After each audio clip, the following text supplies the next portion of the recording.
meningkat sebanyak 7% sejak pembukaan lokasi peranginan dan kawasan riadah di Pahang awal bulan lalu. Pengarah Pengurusan Sisa Pepejal dan Pembersihan Awam SW Corp Pahang, Syarudin Hamid berkata, pertambahan itu turut disebabkan pembukaan sektor ekonomi seperti kedai makan dan restoran. Syarudin berkata berdasarkan rekod penghasilan janaan sisa pada tahun ini sebanyak 190,764 tan, lebih tinggi berbanding 177,443 tan tahun lalu. Peningkatan itu dipercayai berpunca daripada banyak kelonggaran yang diberikan kepada rakyat seperti aktiviti riadah selain kawasan rehat juga mula dibuka sekaligus menyumbang kepada pertambahan pembuangan sampah. Assalamualaikum warahmatullahi wabarakatuh. Nama saya Muhammad Khairi bin Ali dan nama majlis saya adalah 10 DEE 20.1029. Kami mendapat soalan 3 iaitu tanggungjawab sosial dalam menangani isu pengurusan sisa pepejal secara mampan bertujuan mengelakkan alam sekitar terbeban. Sisa domestik ini adalah apa-apa sisa pepejal yang dihasilkan daripada aktiviti isi rumah dan komersial, contohnya kertas, kadbod, plastik, sisa makanan dan sisa restoran. Permis perumahan menghasilkan sisa pepejal yang paling tinggi disebabkan jumlah yang besar berbanding permis lain seperti pusat komersial dan institusi. Pada tahun 2021, secara purata 8,547,76 tan sisa pepejal dikutip setiap hari oleh Perbadanan Pengurusan Sisa Pepejal dan Pembersihan Awam.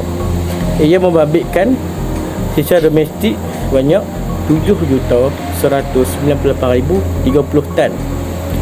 Sisa pukal adalah 900,903,061 tan dan sisa pembersihan awam adalah 438,048 tan.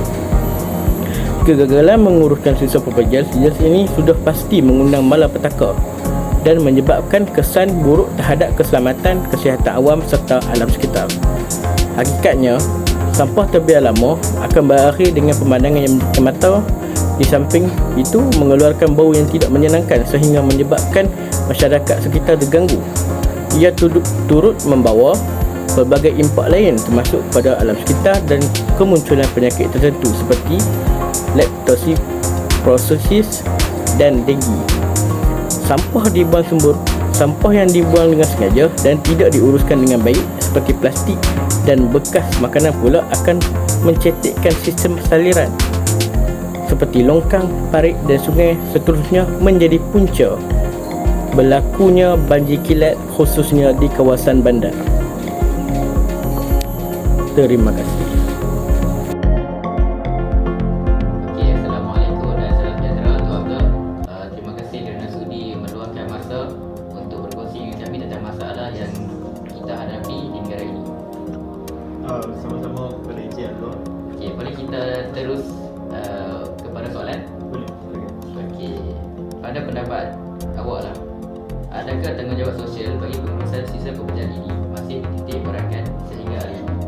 Pada pendapat saya, pengurusan sisa pepejal merupakan salah satu isu alam sekitar. Ini merupakan salah satu isu alam sekitar yang sering mendapat tumpuan umum disebabkan oleh jumlah pembuangan sisa yang meningkat secara mendadak. Hal ini berlaku kerana sikap manusia yang tidak ada rasa bertanggungjawab terhadap alam sekitar. Satu idea dan pendapat yang sungguh tepat dan realistik. Pada soalan yang kedua, saya ingin menanyakan, seperti yang kita tahu, masalah pembuangan sisa pepejal ini akan memberi kesan yang buruk terhadap alam sekitar. Jadi pada pendapat Tuan Hamzah, apakah kesan yang akan terjadi kepada alam sekitar sekiranya perkara ini masih tidak diberi tumpuan? Pada pendapat saya, sisa pepejal juga merupakan hasil buangan daripada aktiviti sosial ekonomi. Manusia yang mempunyai sifat rasa tidak bertanggungjawab terhadap alam sekitar. Baik. Terima kasih Tuan Hamzah kerana sudi meluangkan masa untuk menjawab pendapat kami. Seterusnya saya akan menjemput Tuan Hafiz untuk bincangkan lagi masalah isu pembuangan sisa pepejal yang bermulakan di negara kita. Duduk. Tuan Hafiz ya. Okey. Boleh silakan. Bolehkah Tuan Hafiz kongsikan kesan buruk berlakunya pembangunan siswa pelajar yang berdua rosak? Baik, bagi pendapat saya, kesan pembangunan sistem berpenjara terhadap anak kita mengganggu keseimbangan ekosistem. Sebagai contoh, pencemaran air ini boleh menjejaskan kualiti air dan juga menyebabkan kehidupan akuatik nanti. Baik, selain itu, perbuatan sebegini juga boleh menjejaskan kesihatan terhadap manusia lah. Dalam hal ini, pembuangan sampah sarap yang tidak sistematik dan tidak diurus boleh menyebabkan rasa tidak selesa disebabkan oleh pencemaran bau lah, kita katakan dalam hal ini. Ia juga boleh memberikan kesan buruk terhadap masyarakat di sekeliling. Terima kasih Tuan Hafiz. Okey. Boleh Tuan Hafiz bentangkan lagi contoh isu semasa sisa pekerjaan negara kita? Sisa pekerjaan negara kita dihasilkan daripada aktiviti perumahan dan juga sebagai contohnya lah pembuangan kertas, karbon, sisa-sisa makanan dan sebagainya. Baik, pada tahun 2021 saja secara purata 8,547.76% sisa pekerjaan dikutip pada setiap hari oleh Perbadanan Sisa Pekerjaan dan Pembersihan Awam. Pada masa kini, pembuangan sisa pekerjaan di negara kita meningkat dengan begitu mendadak disebabkan oleh pandemik COVID-19 yang berlaku sehingga sekarang lah. Dengan peningkatan besar ni, sisa perubatan yang disebabkan oleh penggunaan pelitup muka,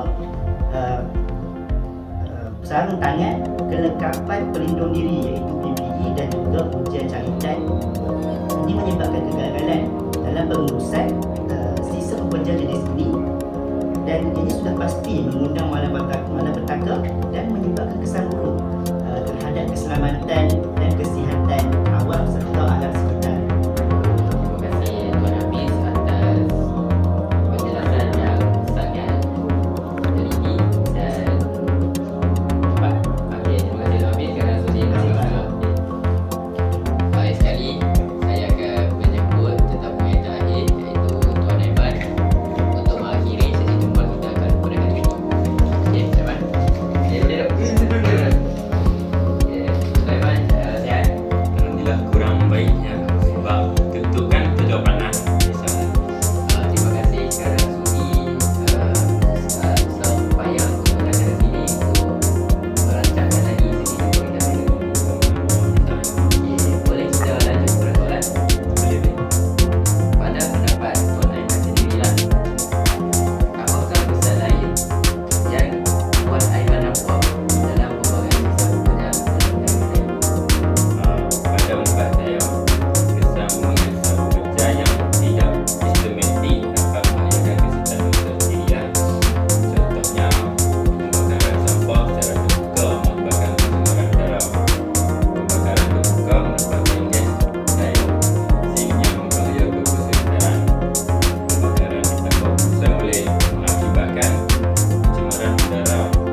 pulang Bangkok ni dah cantik kan. Ya. Comel elok lah.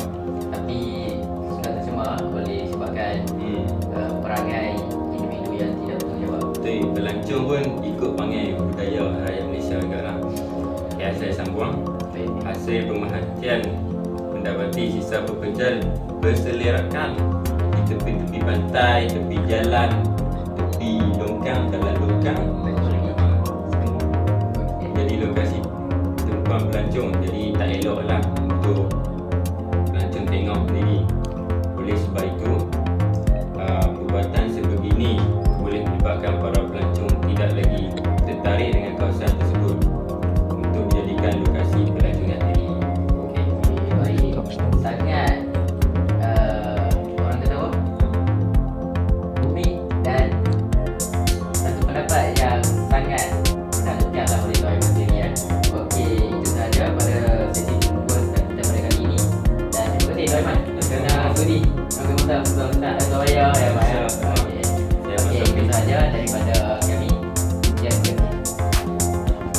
Baik, sikit terima kasih Tuan Padang. Assalamualaikum warahmatullahi wabarakatuh. Nama saya Nur Frida bin Fareh, nombor metrik 10 di I22F1058. Di sini saya akan menerangkan tanggungjawab sosial dalam menangani isu pengurusan sisa pepejal bagi mengelakkan aras kita terbeban. Masyarakat di Malaysia masih memandang remeh terhadap pengurusan sisa pepejal ini. Mereka berfikir pengurusan sisa pepejal ini adalah masalah kecil bagi mereka. Seperti yang kita tahu, kebanyakan sisa pepejal memberi kesan negatif kepada alam sekitar. Pencemaran daripada sisa pepejal ini terjadi akibat daripada pengurusan sisa pepejal yang tidak sistematik. Pengurusan sisa pepejal ini juga sekiranya tidak dititik beratkan oleh masyarakat di negara kita akan memberi kesan buruk kepada kita.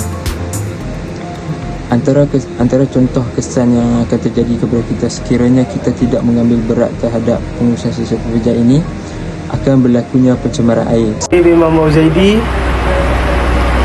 Nombor kad metrik saya ialah 10 DE22F1077. Saya di sini akan menerangkan tentang sisa pepejal yang menyebabkan pencemaran udara. Punca-punca pencemaran udara berpunca daripada pelepasan asap kotor oleh industri terus ke udara melalui cerobong asap kilang kenderaan motor, asap rokok, pembakaran terbuka dan letusan gunung berapi. Pencemar udara adalah bahan di udara yang boleh memberi kesan buruk kepada manusia dan ekosistem. Bahan tersebut boleh jadi zarah, pepejal, titisan cecair atau gas. Pencemar boleh jadi semula jadi ataupun buatan manusia. Pencemar dikelakkan sebagai utama ataupun sekunder. Bahan pencemar utama biasanya dihasilkan daripada proses seperti abu dari letusan gunung berapi. Contoh lain termasuk karbon dioksida, karbon monoksida daripada exhaust kenderaan bermotor ataupun sulfur dioksida yang dikeluarkan dari kilang-kilang. Terima kasih kepada Tuan Aiman, Tuan Hafiz dan Tuan Amzal di atas perbincangan kita pada hari ini tentang isu pembuangan pepejal. Okey, kesimpulan melestarikan alam sekitar ini merupakan tanggungjawab bersama di mana semua pihak perlulah berganding bahu dalam melakukan pemeliharaan terhadap alam sekitar, dan salah satu daripadanya adalah melalui pengurusan sisa pepejal yang berkesan. Hal ini kerana bumi ini merupakan pinjaman kepada generasi sekarang daripada generasi yang akan datang. Oleh itu, bumi ini perlulah memelihara dengan sebaik mungkin agar generasi akan datang dapat menikmati keindahan dan terus berusaha untuk mengekalkan keadaan yang terdapat pada